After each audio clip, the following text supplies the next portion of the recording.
Hiji dongeng Sirem jeung Japati keur silih tulungan jadi contoh pikeun urang. Kieu dongengna. Aya sirem rek nginum di sisi walungan keur ngarayap ka handap. Manehna ti soledad pluk-ragrag kana cai. Hadena caina rada nyileumbu bebelah dinya mah. Tapi keukeuh bae ari ngoge ka sisi mah manehna teu bisaeun. Tulung, ieu kuring rek dikerelep, tulungan. Kabeneran aya Japati keur cineuteun dina dahan kai anu nyudut ka luhureun cai. Kadengeun aya sirem gegeruan minta tulung.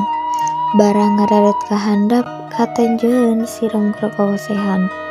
Japati karunyaeun geleber hiber bari ngigel daun salembar. Song diasongkeun daun teh kahareupeun sirem. Sirem tuluy nguntang kana daun. Daun ku Japati dibawa ka daratan, sok digolerkeun kana taneuh. Sirem pohara nganuhunkeunana ka Japati anu geus ngalepaskeun manehna tina bahaya. Dina hiji mangsa Japati teh cineuteun deui dina dahan kai anu nyodor ka walungan tea. Sirem anu baheula ditulungan ku manehna oge kabeneran aya di handeupeun tangkal. Harita ti kajauhan aya paninggaran nyampeurkeun leumpangna teh keketeyepan.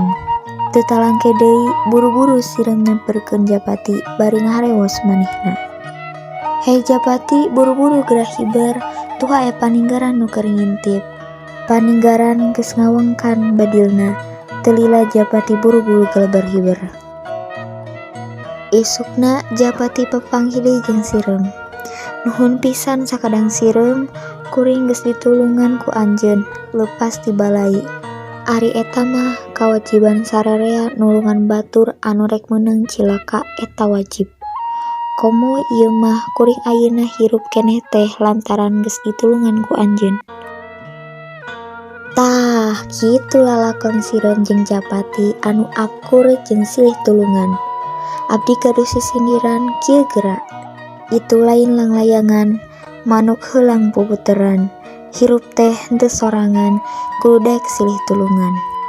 Pesan moral anu tiasa dicandak tina dongeng ieu teh nyaeta, nulungan batur anu rek meunang cilaka teh eta wajib.